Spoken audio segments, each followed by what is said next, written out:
not just one of the family of nations. This is a nation with a great mission to perform for the benefit of liberty-loving people everywhere. That we shall be as a city upon a hill. These are the times that try men's souls. The summer soldier and the sunshine patriot will, in this crisis, shrink from the service of his country. You've come to fight as free men. Free men you are. What will you do without freedom? Proclaim liberty throughout all the land. In one voice, we will not go quietly into the night. We will not vanish without a fight.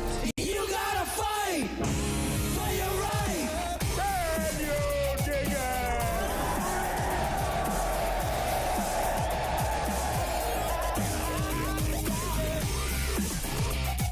Good morning, ladies and gentlemen. Welcome back to another edition of Real News in your morning time. What is the time right now? It is 9:01 on this morning. The date today is August 25th. How is everybody doing this morning? My name is Mr. Henry. David Shine Thompson sitting over there. Our boy Zig from PA Way is joining us as well. Let me just let this music roll for a little bit here. Eye of the Tiger, man. We were bumping to some music right before we came on this morning. You name the genre, we were bumping to it. That's not exactly true, but we had some country going. We had some Jamiroquai going. We had a bunch of other stuff. But we even started with some baby metal. If you don't know what baby metal is, I feel for you. I do. Go check yourself out some baby metal today. I promise you will not be disappointed. Let's see. Let's get the show rolling here. My camera quality looks a little bit off. I'm gonna have to tinker around with this some more over the next couple of days here, man. But it is what it is. Zoom. I'm gonna blame it on you, man. I'm gonna blame it on Zoom today because apparently they're supposed to be having outages. So I don't know, Shine. It's working on our end, man. Speaking of Shine, I feel like it's working. I feel like it's working right now. How are you doing on your way, Sean? Yeah, everything good? Everything looking all right? Well, especially like I just trimmed my beard, so it's looking good. I feel like I'm looking okay, you know, all things considered. But good morning, East Tennessee. Good morning, Middle Tennessee. Good morning, Real News.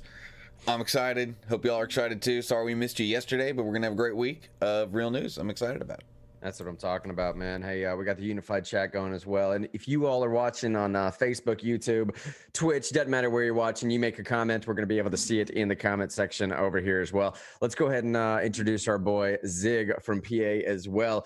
Zig, it's been a little bit since you've been on, man. For those that may not know you, go ahead and introduce yourself, let our people know what you're about, where you're from, what you're into, that type of stuff. Oh, yeah. So I'm Zigman from Pennsylvania. What I'm really about is reading, writing, and thinking. But life itself has chosen differently for me at the moment. And I know that I owe all of you articles.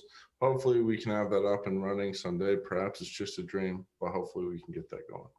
That's what I'm talking about, man. Hey, Zig's one of the most intelligent people that we know in Pennsylvania. We had this sort of happen chance meeting with our buddy Zig where David and I were out there doing good old grassroots things. We flew out to Colorado and we started knocking doors. Do you remember what we were even knocking for then, Sean?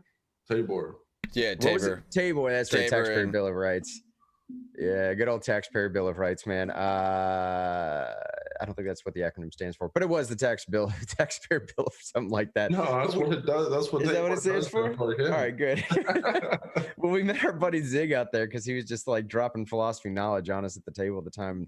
David and I said to ourselves, like, man, this is a guy to know. This is one of the guys to know in the area, in the company, sort of a meteoric rise type person. So we bring him on from time to time, give us a different perspective. And especially in a day like today, some of the stories we have lined up here for you. No parents allowed in Tennessee virtual classrooms. I mean, that's a story that's Tennessee specific, but it has a wrinkle to it that I just cannot figure out. And I don't think it matters if it's happening in Tennessee or Pennsylvania or anywhere else in the States or possibly the world. Maybe. I just don't know the reason for not allowing parents to participate in their child's education. If you know of a reason why this would be instituted, let me know in the comment section. We also have Joe Biden apparently plagiarizing himself. And I'll say this right now. I think, and I know we're about a day or two behind this. We didn't do the show yesterday. Rand Paul was supposed to be streaming something live. It was a whole deal with Zoom, whatever. But Joe Biden gave his acceptance speech last week. And it's now been revealed that apparently he plagiarized himself, an acceptance speech that he made in 2008. It's like the exact same speech. Word for word. Is it plagiarism or is it just like he just didn't get a new speech. That's what it is. See, it's more like, it's like, hey, I saw you at a wedding 10 years ago, and I mean, I'm not trying to be rude, but is that the same suit? Are you wearing the same suit you wore 10 years ago? It's got weird things on the lapels. That's how I knew right there. And who wears paisley anymore? It's like that kind of. And I'm reading the headline right now. Biden 2020 or Biden 2008 versus Biden 2020. Is it possible to plagiarize yourself? And everybody keeps using this word plagiarism. I don't think that's the word they mean to use, because I don't think you can plagiarize yourself. But I will say, here's my analysis without hiding the ball on that one. I do believe this is the best evidence yet, that possibly the best evidence yet for Trump winning 2020. But this is absolutely the best evidence yet that I think the DNC is just phoning it in on this one. I'm pretty sure the DNC, from the very beginning, Sean, you remember from day one what I said about Joe Biden. Joe Biden was supposed to be the DNC martyr. He was supposed to go out there, and all the other candidates, Kamala Harris, Pete Buttigieg, Cory Booker, they were all supposed to use this as a way to sort of like gain new ranks in the party. They were going to sell some books. They were going to get some notoriety. They were going to gain political capital. That's what this game is about.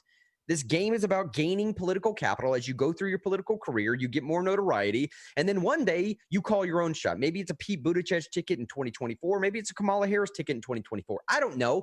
But the point for 2020 was supposed to be, or so the pollsters said, that Trump had this thing wrapped up. So Joe Biden was supposed to go out there and just be a martyr for the cause. He was supposed to take one for the team, write a book out of it, man, go off into the sunset. Well, then a bunch of other players started going rogue. You had Bernie Sanders doing his thing. You had Pete Buttigieg actually pulling some numbers very early on. You had some players started going rogue.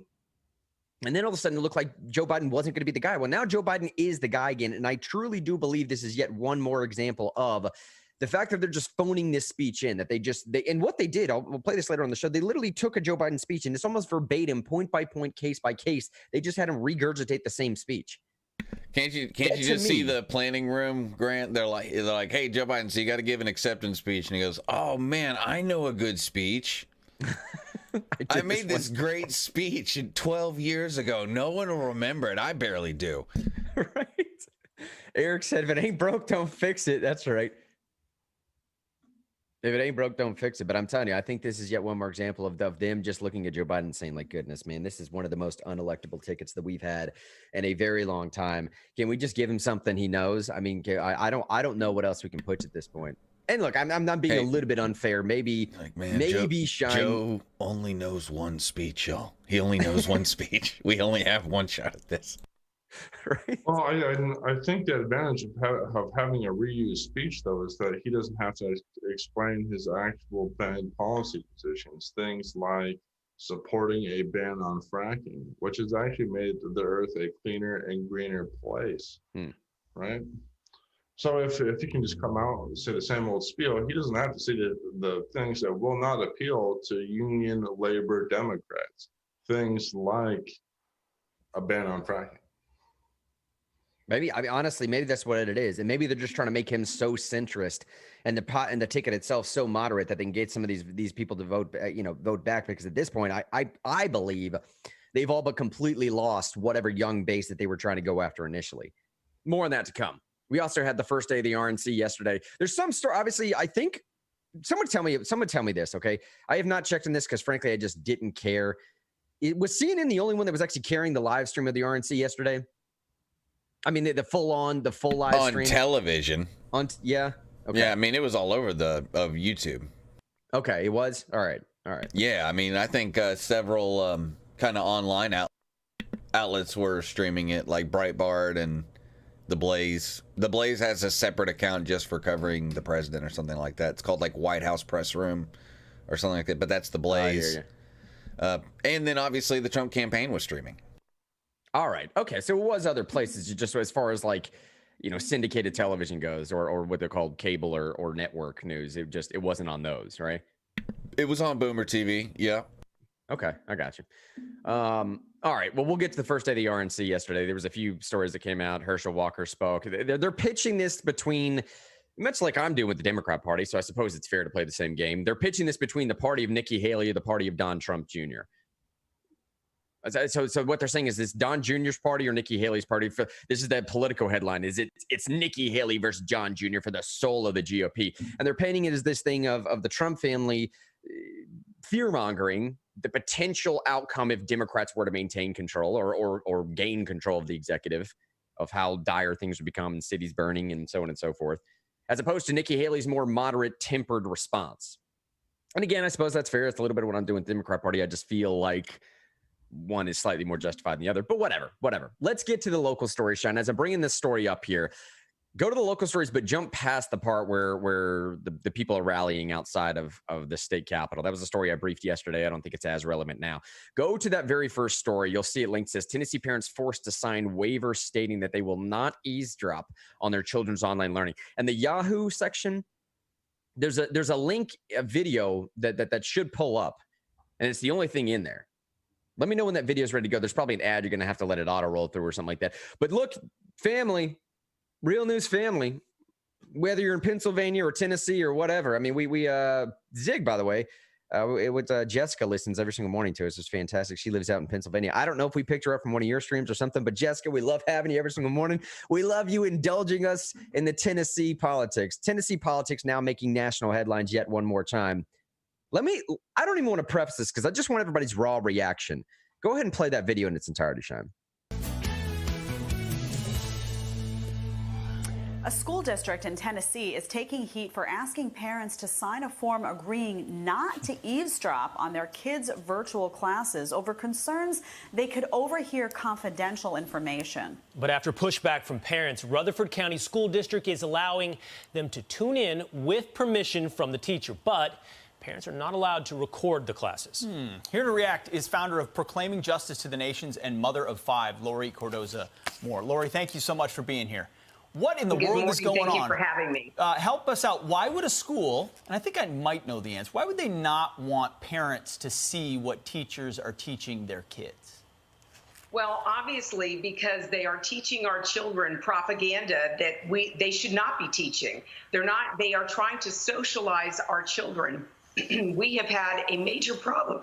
Excuse me. We've had a major problem in education, not just here in Tennessee, but across the country, where they are indoctrinating our children with propaganda. And not only that, they're telling parents in this agreement that they had to sign that if they violate, or if they know that somebody else is violating and tuning in, they're to tell on that parent. And if they violate this after they sign the agreement, if they violate it, then they can remove the child from the virtual learning classroom. What does that mean? Does that mean somebody from the school district is going to knock on my door and pull my kid out of my home, his virtual classroom?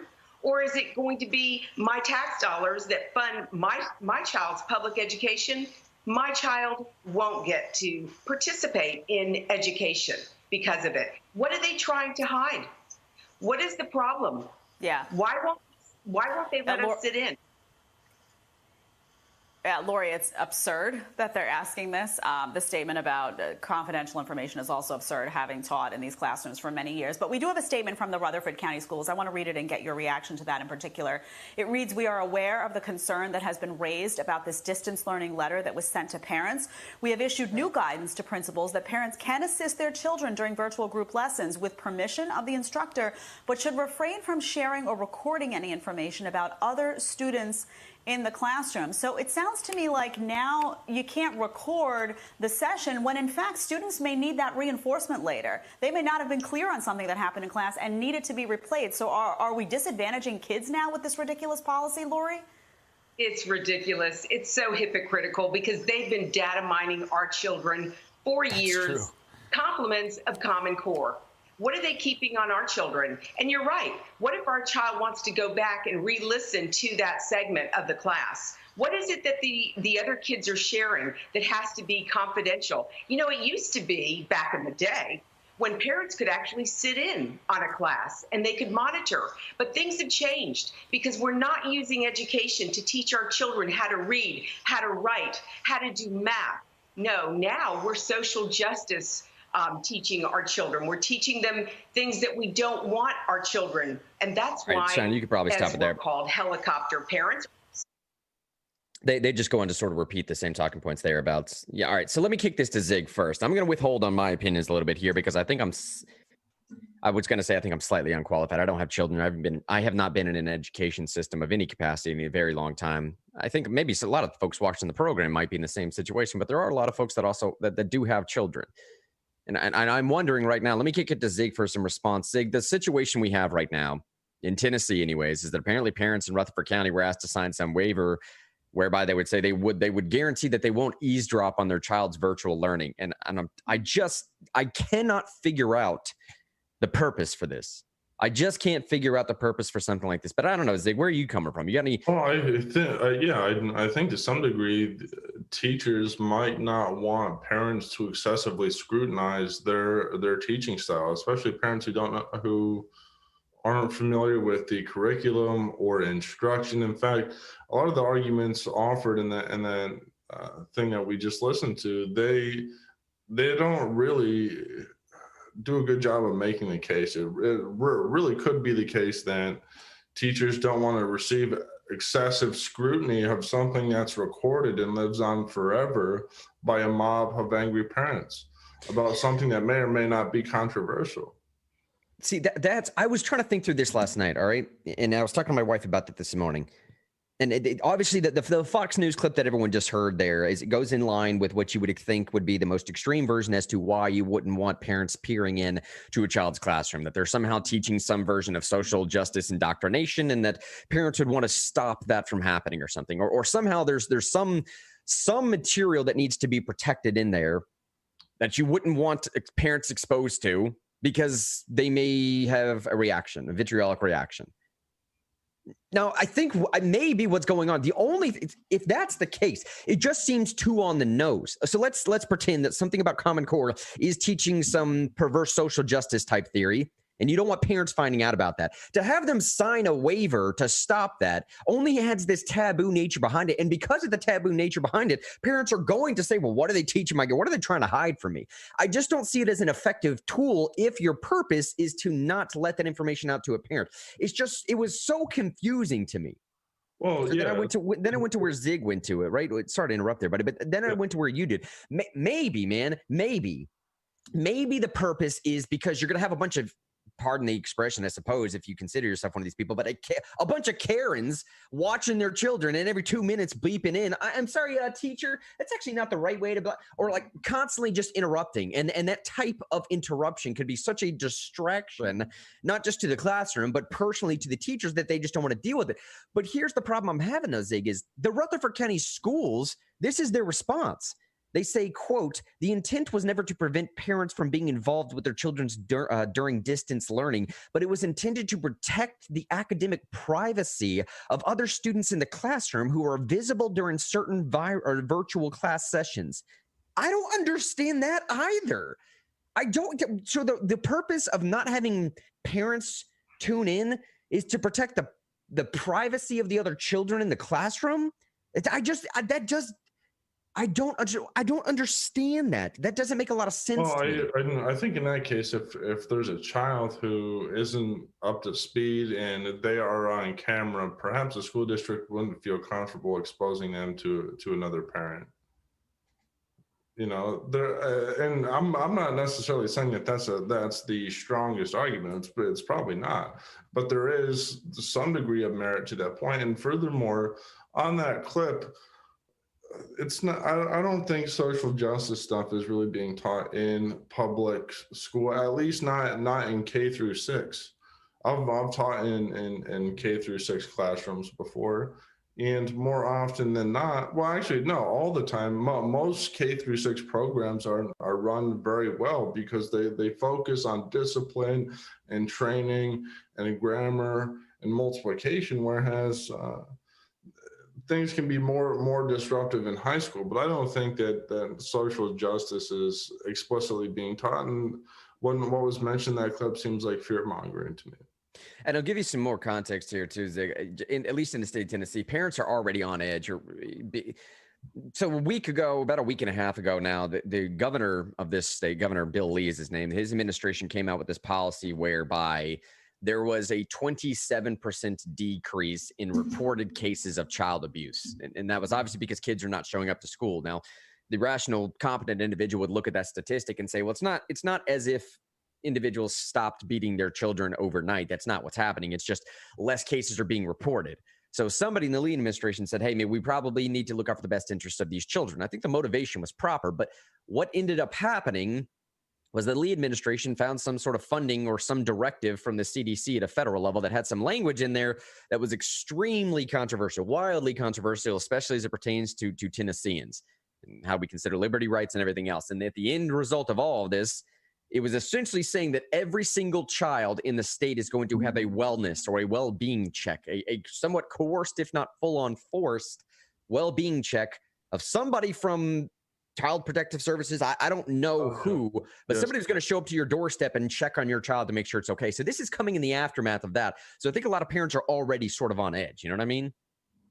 Well, yeah, and that's certainly sensible. But if you're on edge and truly concerned, no, you're not forced to do virtual education.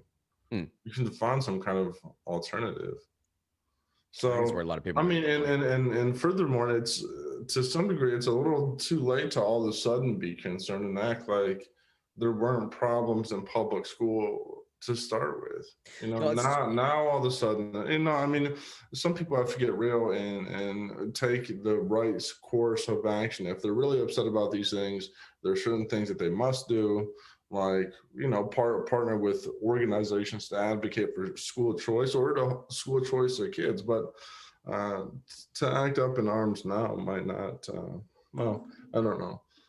No, I totally hear where you're coming from, man. And I honestly, at this point, I don't even know if I'm giving commentary as much as I'm just trying to discern the stated intention from Rutherford County Schools, saying it was to protect the privacy of other children in the classroom, when what makes the most sense to me is that parents just didn't want to deal with other Karens. Like, you didn't want to just deal with irrationally upset parents, where there's a bunch out there, I assume, right? There's a bunch of irrational people. I'm an irrational person from time to time. And if I had a child, I assume I would be even more irrational about my child, because I want I want the best for everything in my child, to the exclusion of other children sometimes. So maybe that's what it was about. That seems to make the most sense to me, but the reason that they stated just doesn't. John, let me kick it to you, man. Are you feeling any different about this? Where are you coming from on this?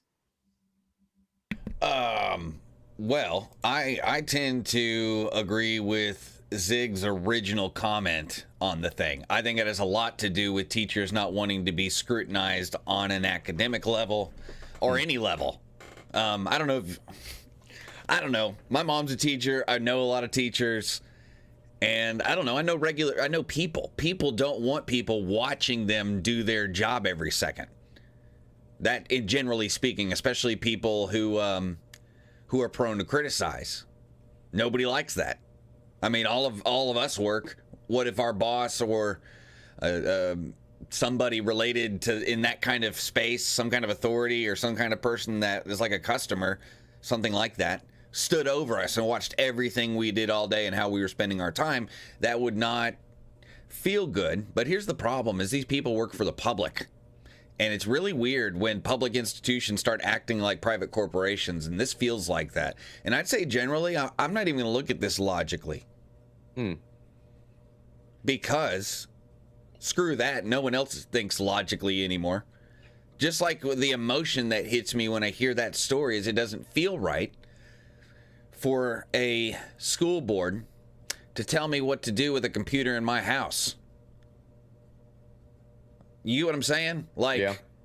It's not illegal. I record and stream things all the time on my computer here in this place where I live right now, because it's mine. And the only thing that stops me is like YouTube and Facebook and copyright stuff and things like that. But like, I don't know, the weird thing about telling me I can't watch another adult hang out with my child. I don't have a child, obviously, but those are the things that put up red flags. That my adult time with your child is private. That, even me saying that feels weird. Like when it came out of I can't figure out a more sanitized way to say that. I mean, just let me hear that. Let me say that one more time for the audience. My adult time with your child is something you can't witness. Doesn't feel right. Doesn't feel right at all. Because it wouldn't be acceptable in any other place in society. And but I also tend to agree, like Zig just, I think, nailed the analysis here. I don't think they want to be scrutinized. And I also think there are inherent problems in the public school system that nobody has time to solve as school is getting started right now with COVID and virtual learning and all that stuff. Lots of inherent problems that have been around for a long time. And I think it was an effort to use some moral reason to do a regular thing. I think it's a regular thing. They're trying to like keep complaints from coming into schools. I think there are probably bad teachers, but who has got time to replace them? I mean, if a teacher right now is willing to go and do the thing, then like you don't want to discourage them in any way, because there's some teachers who have said, I'm not going to go back. Does that make sense? There's a lot of competing things going on here. And I think the real problem is they had to search for some like moral, legal, authoritative reason to get the things done they want done. And in doing so, rubbed people the wrong way. And I'll say this too. I know people do have other choices, Zig, and like you nailed that analysis as well. You don't have to go to public school. There's even, right now, there's virtual learning that's like publicly funded. That's not your school system. Like there's charter organizations that'll send you a computer and all this kind of stuff that are publicly funded. You don't even have to do private education. But here's the deal too. That school system belongs to the people of Rutherford County. And if they don't like a certain policy, they are totally allowed to stomp their feet and jump up and down and do whatever the heck they want. As long as like what they're advocating for isn't violating anyone's rights. They're allowed to be mad. And they can pull their kids out and complain too. You get what I'm saying? Like complaining, you don't have to have a stake in a public institution if you pay you paying taxes is the stake. Does that make sense? Yeah, absolutely.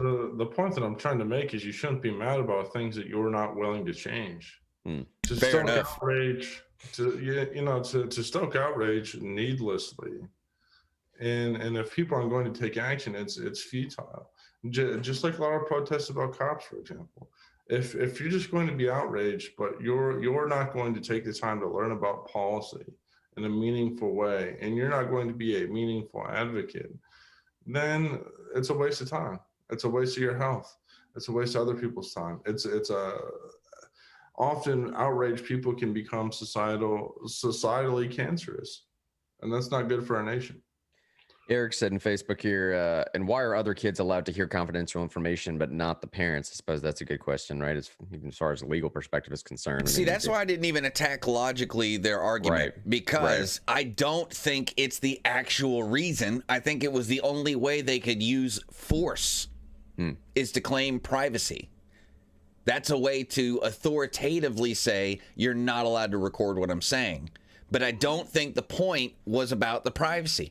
I think the point was just finding a way to make it moral and authoritative so it would have some force behind it. Exactly, man. And I'm not sure what the privacy thing was. Are they going to, I don't know, socially chastise some child for not knowing the multiplication tables properly? I mean, is there going to be like a screenshot that some of the parents going to post on Facebook of, look at Susie such and such, how ignorant she is? I didn't get that logic, just like you're saying, Sean. I couldn't quite follow. They're trying to protect the privacy of the teachers and using the children to do it. That's making it more clear. The teachers really do believe that what they're doing is their business, and it's not, and it should be done in private. I mean, I know teachers, and they think a lot of parents are stupid too. I mean, let's be real. And I'm not trying to like drag teachers. Teachers deal, it's like police, how they deal with the worst criminals. Teachers deal with the worst parents. So they're going to have some biases and things like that. And I'd say some of that bias, and that's part of what doesn't feel right. That's why it's sending off alarm bells. You're like, well, this is obviously coming from one person, one-sided bias here, and it probably shouldn't be a rule. Well, it could also be the case, though, then that the justification they made came out under certain time constraints that stopped them from properly thinking out their own justification. Yeah, and that's true, right? That's very true, man. And that's plausible. Is that not plausible? It is. And that's what I'm trying to look for, Zig, is like the most plausible explanation here, that something rational had to come down, just because so much about this feels so weird. Judy just said in Facebook a second ago, it may be as simple as they want to be sure that parents are not giving answers, like doing homework in olden times, or even what you and I and Zig were originally going on. If I could see in a physical sense, if every single parent of every single child wanted to show up in a physical sense in the classroom, because you heard that interview where the lady said, I remember this. Sean, you remember this too. I remember when our parents would have days where they would trade off. The parents come to the classroom to observe what's happening. My parents came to my classroom to observe what's happening. But if all 20, 30, 40 something parents came at one time, I could see how that would be disruptive, at least in a hypothetical sense. Judy's saying maybe there's this hypothetical here. They just don't want parents' input or something. I'm searching for a way to make this make sense, because I also agree with Shine. So much about this on its face just doesn't make sense. Right? Jessica said in Facebook a second ago, she said, I have my daughter in virtual learning that doesn't have daily teacher interaction. I'm basically the teacher. I don't know if it was a good idea yet or not. Well, I mean, I think if you're going off Zig's point, man, of taking charge of your own, child's well-being and child's teaching, I can tell you one thing for sure.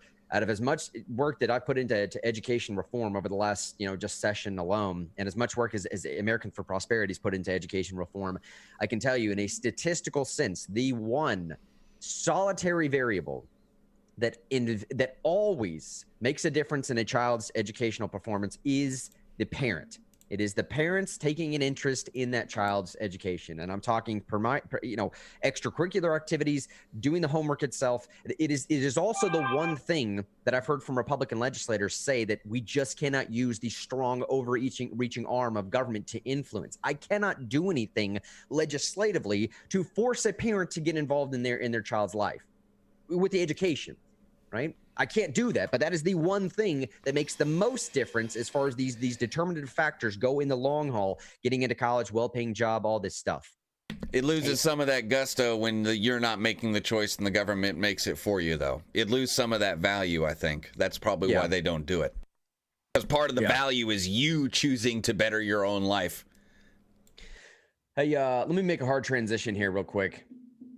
I just want to bring this story up because if I don't bring it up today, it's going to die a little bit. And, if we want to get off it quickly, we can, no problem. But I really just want to get a quick poll from YouTube, Facebook. I see Kelly over there in YouTube. What's up?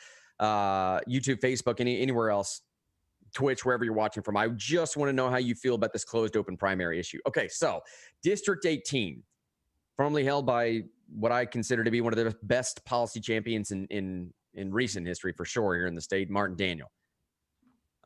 His seat was recently vacated. You have a guy named Eddie Manis who just won that primary. And in that district, it's not the same as other districts, okay? The primary is not necessarily who's going to hold that seat. I mean, even Martin Daniel, as much as we all loved him, I think he only won it was like 52%, 54%, 55%. It was a close race. That district in general is usually a close race. I say that because that's part of the strategy some people are saying as to why Eddie Manis should be there as opposed to Gina Oster. If you don't know what this story is for Zig and people in Pennsylvania, the story comes down like this. Eddie Manis is a guy who has been, Sean, what's the proper way to say this about his party affiliation? He's been fairly loosey-goosey, go with the wind type, whatever sort of works at the time of whatever position he's running for. That's the party he's going to be affiliated with, right? Yep. Yeah. So he ran for city mayor last time, and he wasn't exactly a Republican. China and I interviewed him on Real News on the AM/FM side, and I asked him directly to his face, do you consider yourself a Republican? He said, well, I like Republican fiscal policies. Maybe I'm more of a Democrat when it comes to social policies. I really couldn't get a definitive answer out of him. And now he's running. He donated to a lot of Democrat causes. He voted Democrat in the last open primary. And in the state of Tennessee, to be what's called a bona fide Republican, the state GOP has very, very certain qualifying standards. You have to vote in 3 out of the last 4 statewide primaries, vote GOP, vote Republican in 3 out of the last 4 statewide primaries. You have to have been actively involved and or donated to the party causes over the past number of years. If you don't meet those first 2 standards, the third one, there's a 4th one in there, I forget, but the third one that can overwhelm the other 2 is if you get somebody else, in this case, it's the state chair, Scott Golden. If you get Scott Golden to sign off that he believes that you are a bona fide member of the GOP, then you can run as a Republican in spite of not meeting the actual standard qualifications as a Republican. So this guy, Eddie Manis, he did not meet the standard qualifying marks. He was not an active member of the Republican Party. He did not vote Republican in 3 out of the last 4 primaries. However, he did have sitting Congressman Tim Burchett sign off on him, and he did have former governor, two-term governor Haslam sign off on him. So to be totally honest with y'all, Scott Golden's hands were a little bit tied here. And I think everyone would probably agree with that assessment. Yeah, Shine? I mean, if you're Scott Golden and former Governor Haslam, he's a billionaire, isn't he? Or is he pretty darn close to a billionaire? Tennessee billionaire, let's call it He's that. a Tennessee billionaire, right? Yeah, it's like he might as well be, right? Yeah, that's true. Yeah. So if you have former Governor Haslam and sitting Congressman Burchett, who is beloved by the vast majority of everyone that's in this area, everyone in East Tennessee for sure. If you have those two guys signing off on him, Scott Golden's hands were kind of tied. I mean, what's he going to do? Fight these two guys on this? I doubt it. So Eddie Manis garners the enough attention. He gets signed off as running as a bona fide Republican in District 18. This other lady, Gina Oster, in my opinion, is a legitimate, qualified, tried and true, not just Republican, but liberty-minded individual, man. She leans, I'm not going to put words in her mouth, but I would like to think she leans a little bit more even libertarian, old school Reagan-esque conservative stuff, man, right? So fast forward here, Gina Oster loses to Eddie Manis by 99 votes. And now this is the letter that Gina Oster just wrote to the SEC members. And I'm talking the Tennessee Republican State Executive Committee. Here's her letter, Sean. You can pull it up from the show notes there. It's the last thing, one of the last things linked to the local stories. Tennessee Star? Tennessee Star story, yeah. I got it. I'm reading from her letter here that's about halfway down to the page, so you may have to zoom in on this. But she says, on the day of the centennial celebration of the women's suffrage, I write to notify the chairman of Tennessee Republican State Executive Committee members that I am contesting the Tennessee State Representative District 18 Republican primary election results. I ask that the Tennessee Republican SEC members, as the Republican primary board, take action to ensure that Democrats are not allowed to decide the outcome of Republican primaries in Tennessee. See, in Tennessee, you don't have to declare whether you're Republican or Democrat. You can just kind of go vote in whatever primary you want to. And the claim here, I'll let her make it in a second, but the claim here is that Democrats swapped over to vote for Eddie Manis to not allow Gina Oster to get in. Now, the validity of that claim, that's up to y'all. She says, although my campaign worked tirelessly to reach Republican voters in the 18th district, including knocking on over 13,000 doors. That's nuts. Is that number accurate? That's crazy. 13,000 I know doors that they for did local, it for almost a year leading up to the election. I know that. 13,000 doors for a local campaign is astronomical going forward. She said the primary was decided by a mere 99 votes. That part is very true. She lost by 99 votes to the benefit of Mr. Manis. Since the results were announced, it has come to my attention that Democrat votes crossing over into the Republican primary surpassed the margin of victory. Additionally, my campaign has been presented proof that Eddie Manis' campaign actively solicited Democrat voters to vote in Republican primary. Now that is a strong allegation. That is a serious, serious claim. I'm not going to go so far. Why is it a serious claim if we have an open primary in Tennessee, though? That's exactly what I'm saying. It's not a serious claim. It's not a serious illegal claim. Right. But it would be a serious claim if the narrative you're trying to construct is that this guy is a Democrat masquerading as a Republican, and we should be forewarned about him getting into office later on. If he's not beholden to some type of Republican leadership when he gets up there, he could really rock votes, man. Well, it's not a claim that the amount of registered Democrat voters is surpassed the margin of victory. That is not a claim. That is true. Yeah. Yeah, and because we have election results. Oh, sure. I hear you there. Right. I hear you. Make sure you say that one more time so people are following what you're saying, because I don't want to gloss over that too much. Oh, okay. Well, I don't know about the claim that he was soliciting Democrat voters. I don't know that to be true, but I'm pretty sure based on the returns we got and the data that I think it was over 300 or something like that. But I mean, like in a district that big, 99 votes, it makes all the sense in the world that there be at least 99 Democrats voting in that primary. When that's probably the bigger primary to vote in to decide who the rep's going to be. I mean, it's East Tennessee, right? I mean, the Republican primary a lot of times decides the person. But anyway, I won't get into that commentary. I think saying that the amount of registered Democrats is above their margin of loss is a 100% true claim. Now, it's a true claim that doesn't mean crap, though, because we have an open primary. Yeah, that's the question that I want to. And I can basically stop at this paragraph because that's what I want to get to. Just finishing at the statement. She says, further, my campaign was told by a local Democrat official that some Democrats supported a victory for Manis. So here's the question. I'll kick it to Zig real quick, right? Being that we do not have closed primaries in Tennessee, do you see a problem at all with Democrats jumping over to vote for a left-leaning Republican? And I guess in general, how would you feel about closed primaries? But in the way that we play, politics here in Tennessee, man, I don't know. What do you make of this story? Does it strike you? I don't support open primaries. I don't think people who don't have a stake in that the well-being of that individual party should be voting in them. That doesn't make any sense. If people want to sabotage a race because they don't have a stake in that party, then by all means, I guess that's good. But on the other hand, if you're knocking 13,000 doors, what stopped you from doing another 99? Jeez. Zig with the brutal but true. Logic. That's why couldn't you do another 99 doors? Jeez. I don't understand. That's valid. Hey, I hear you. I mean, and I'll tell you right now, 99 doors is not a lot.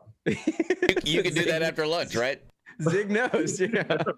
Like, dude, you could have a late lunch and get 99 doors done. You can eat lunch at like 1:30 and you're still getting 99 doors done. Yeah. So I don't know. I think you should knock 99 doors. Zig, and I hear what Zig is saying. Zig is basically making the claim that, look, man, you can complain as much as you want that you lost, but the simple fact of the matter is that you lost. And unless you're claiming illegality, which it doesn't really sound maybe like Oster's claiming illegality, then it's sort of just sour grape stuff at this point. Well, I don't know if that's harsh or think the not. noble thing to do would be to say, I should have knocked 99 more doors. Dang it.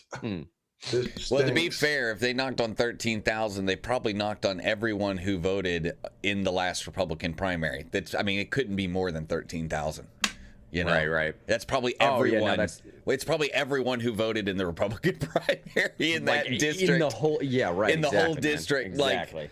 Like Grant said, for around here, Zig, that's a monumental task that was done. And I feel like, to your point, though, instead of saying, oh, I should have done better, you knocked 13,000 doors. You lost by 99 votes.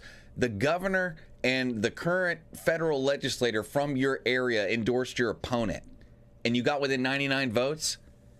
Say, man, we did a great job. We'll get them next time. Right? That's a win. I mean, golly. And here's the deal, too, Grant. Even if the Manis campaign had committed an illegal act, a judge is going to be very, very, very, very unlikely to overturn an election. Especially in primary, right? Even if a crime has been committed. Because people don't like overturning elections. They just don't like it. They'll put people in jail for committing crimes. You get what I'm saying? But they very rarely overturn elections. I think the only time I've heard about it happening in my life was in North Carolina, where they had the ballot stuffing going on in 2018 with that Republican primary, or maybe it was the general election. And it still took him almost his entire term to get him out of office. It took like 2 years. Almost, I think he only had a few months left in his term. So generally speaking, they just don't do it because elections are supposed to be final, and they've always been messy. And everyone, it's like the dirty little secret that no one likes to talk about, is that these elections have always been at least a little dirty, and we just live with it, kind of like living is a little dirty. Well, I do know that, to give final context here, Zig, and then we'll move on to the last story today. This idea of party affiliation in Tennessee has been something that's circulating for quite some time. And we just had a Democrat in the state, because this Democrat, his name's Representative DeBerry, out from Shelby County area, because he supports educational choice and does not support pro-choice movements. He was ousted from the Democrat Party, and he was ousted from the Democrat Party, the timing of which made it so that he was unable to run either as a Republican or a Democrat or an independent. The only way this individual could have ran again was to win by a write-in vote, which is near impossible. I don't know, but I would venture to say it probably has not happened in Tennessee history. Well, that's a bit of an overstatement. It certainly has not happened frequently in Tennessee history. But Republicans trying to show some grace changed that law at the very last minute now, and he is able to run as an independent. So there's this weird situation happening in Tennessee, Zig, where Democrats are kicking out members of their party that do not meet the very rigid standards that they would set. But Republicans are seemingly letting in whoever they want to. And it's getting weird for some people in the state. But again, either way, I agree with Sean at the end of all this, man. It's like, look, however this came down, more power to Gina, in my opinion. This is just me talking. More power to Gina for fighting this as much as you want to, as much as you can. Go forward, that set a standard, make your mark, let people know what you're about. Awesome. I agree with Sean, though, at the end of all this, man. If you lost by 99 votes going up against everything that you went up against, I would consider that a personal win. Run again next time in something else, for something else, and for the same seat, man. Absolutely do it. Hey, in YouTube, Paradise Pete, that's an awesome name, Paradise Pete 73. Paradise Pete said, "Yo, good morning, Knox County. Good morning. Knox County needs to repeal the codes regarding the health board and dissolve the codes. There was token opposition, but that token group may have been compromised. And by repealing the Knox County codes, the board gets dissolved." Just as way of transition to hit one last local story, just mentioning it before we get to the national stories here. Paradise Pete, I would implore you to check out his website, TennesseeStands.org. There is an individual, his first name is Gary, who has started to do exactly what you're talking about doing. Now, he's doing it here in Williamson County, but he's trying to start movements in other counties as well. He's dealing with school boards. He's dealing with Knox County Knox County. He's dealing with school boards. He's dealing with health boards. He's trying to deal with just general overreach of unelected individuals making law that affects his and his family's life. Check out that thing, TennesseeStands.org. It's gaining some attention, and it's in the vein of what you're talking about, Paradise Peace. And one other thing I'll say as well is if I don't know what district you're in, but if you know Representative Zachary, or if you can get in touch with Representative Zachary, maybe even reach out to David. David knows the guy personally. He's actually really good friends with him. David's the guy that got me a job on Zachary's campaign team. I would just DM him on Twitter. That's probably the best way to do it. But if I'm not getting in touch with a representative for you, probably. I'm probably not going to do that. Reach out to Representative Zachary. He actually tried to pass a bill. He says, yep, we know and agree with Gary. Interesting. Zachary tried to pass a bill, maybe not last session, but the session before, that would do exactly what you're talking about, but I believe it was stalled in the Senate. He may be able to bring you up to speed on some of the stuff he was working on as well. Hey, going into the last national story section here, Sean, if you could, where it says the best evidence yet that Trump will win in 2020. The thing, Biden 2008, Biden 2020, that first Twitter link right underneath that, I think they're the same thing, both Twitter links there. Go ahead and pull that video up, though.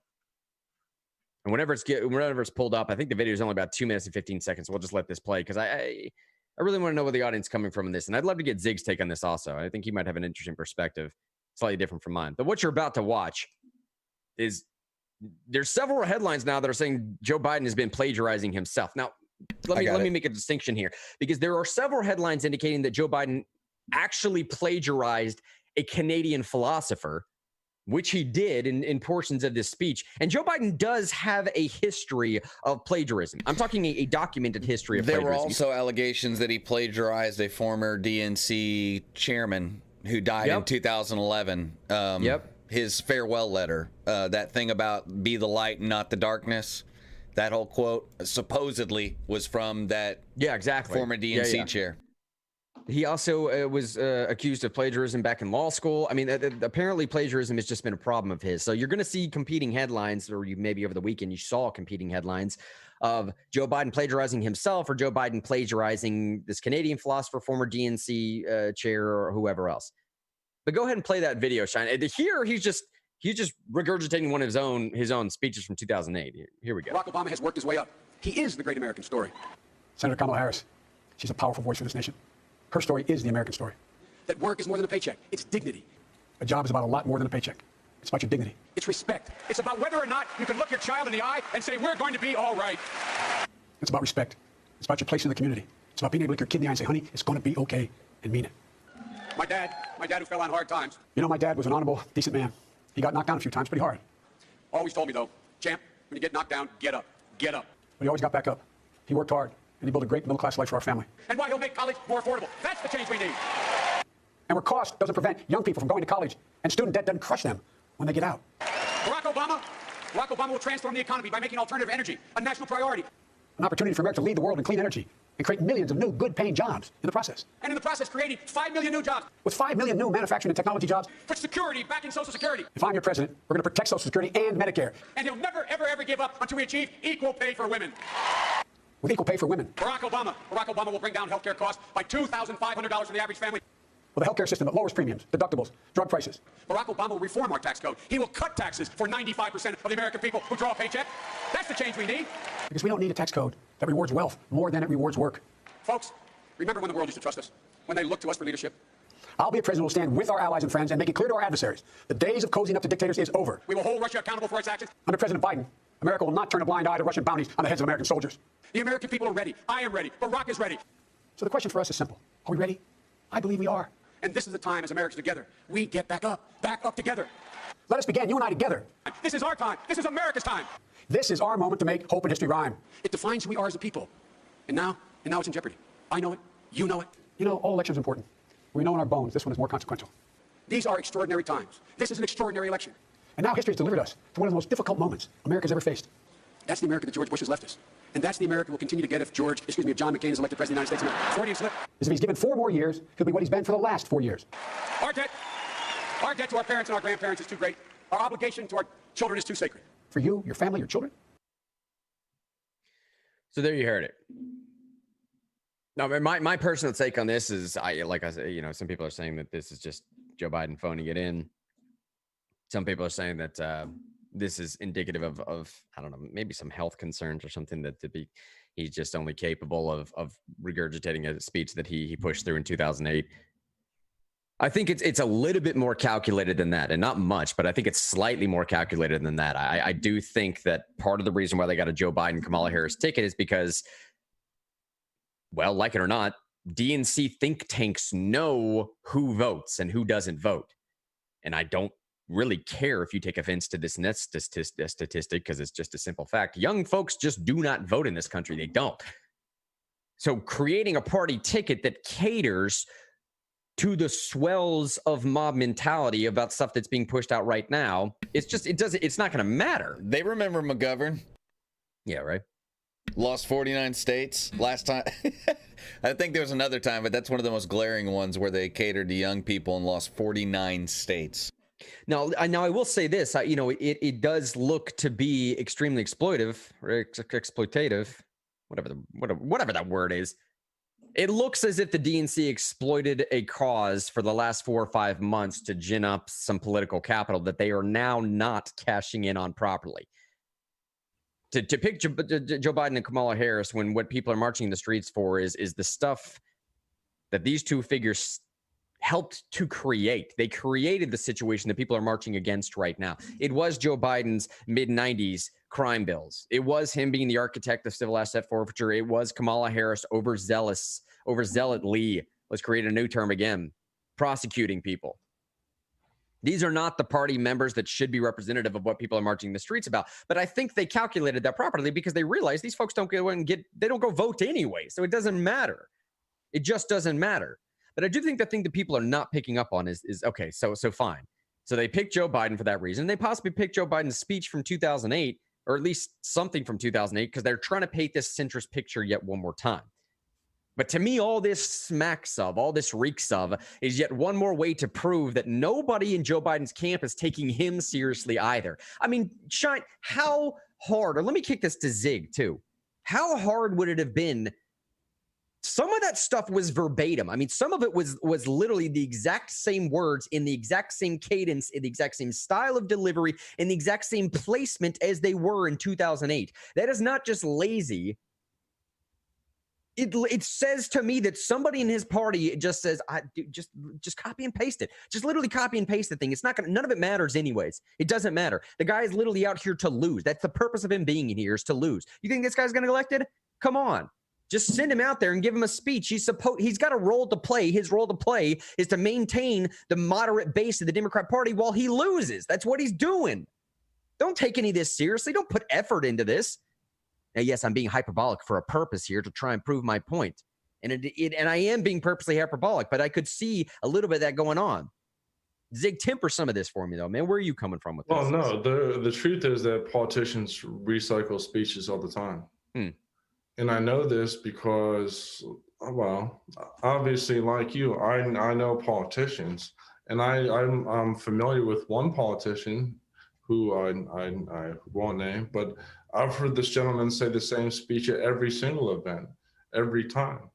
And I don't think that there's any cause of cognitive decline. No, it's just one weapon in the holster. And sometimes you can overdraw that weapon, but if people don't notice, then to some degree it doesn't matter. We're really truly, most speeches are not impromptu enough to be authentic. So a lot of speeches are practiced and rehearsed in order to avoid any kind of gaffe. That's perhaps what it most likely is. And that's why politicians will say the same speech, so they avoid any gaffes or any element of chaos that could happen if they try a new speech. That's really what it is in this case. John, where are you coming from on this thing? I think it's a matter of practicality, probably more than anything, Grant. They might have written several speeches that, I don't know, maybe didn't go over well. He tried them and he couldn't nail it, or maybe he didn't like them. Maybe his people didn't like them. Maybe they had 15 to choose from. Maybe he just kept going out there and blowing it. And maybe he just was able to nail this one because it's his stump speech, like Zig was saying. Maybe this is the same one that got him elected, back in the 70s, or whatever, or, the 1800s or whenever he was first elected. But this may be the one. And when they took him out to pre-record the thing, I mean, who knows? It may have taken all day. I mean, have you ever sat around and recorded somebody, Grant? I used to do it for a living. Right. It's annoying because most people are not professional. Most people are amateurs, right? So it's really hard to go out and do a speech and do it really well, especially when you're, Joe Biden, right?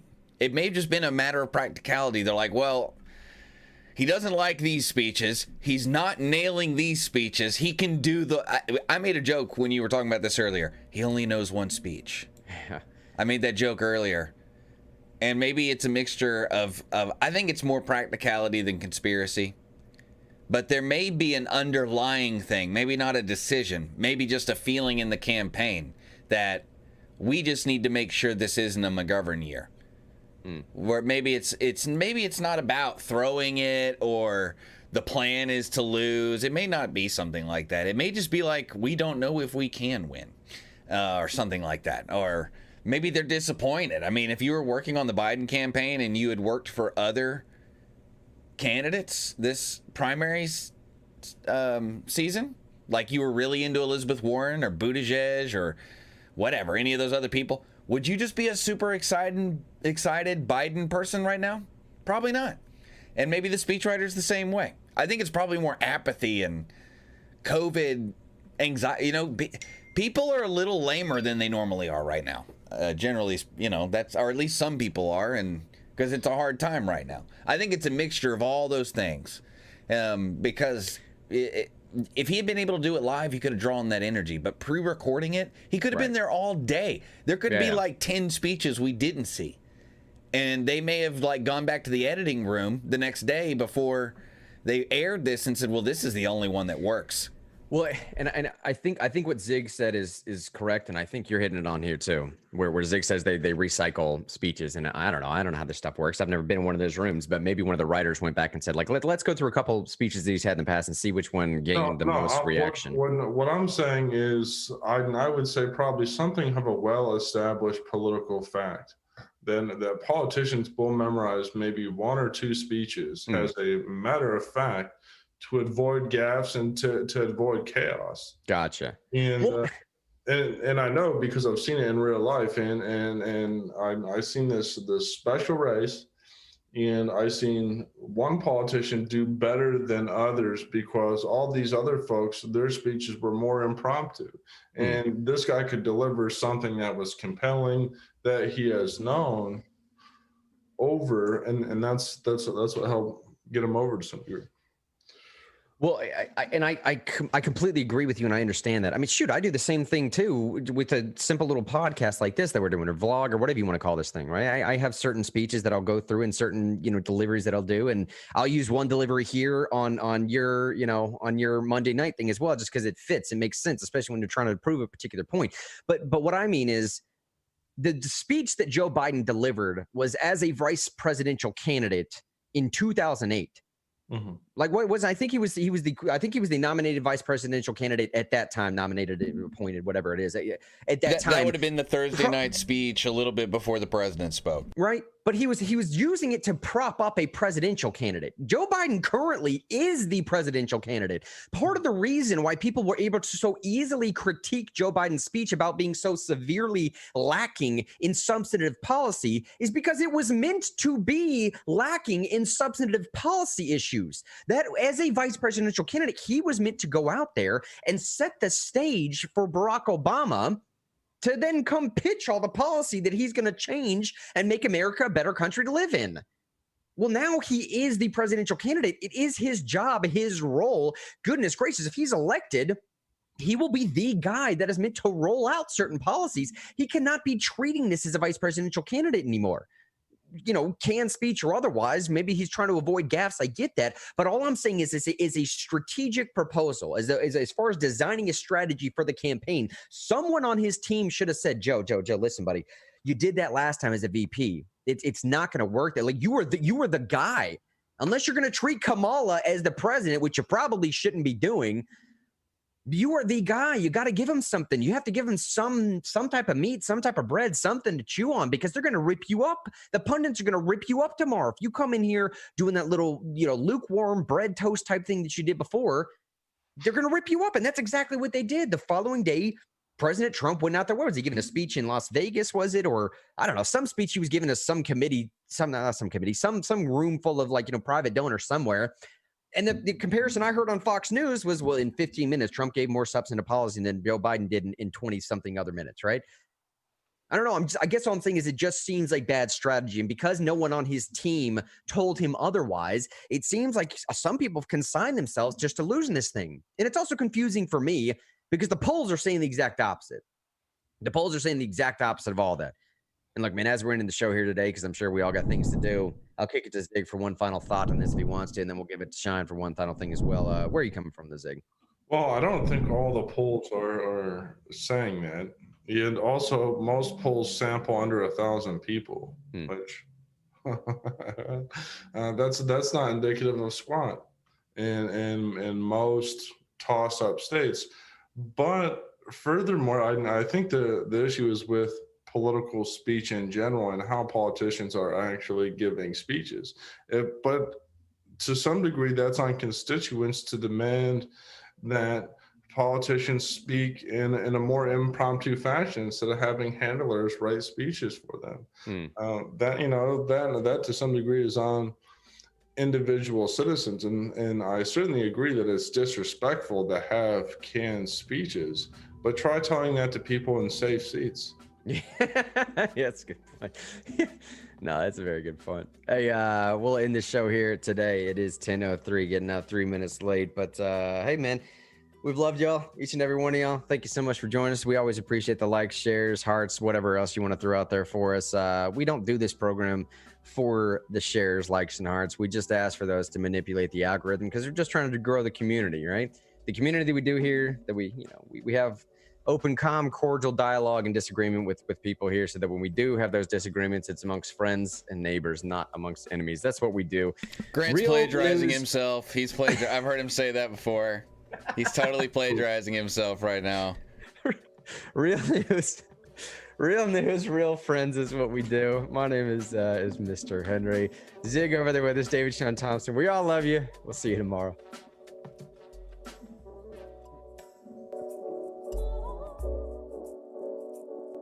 Thank you.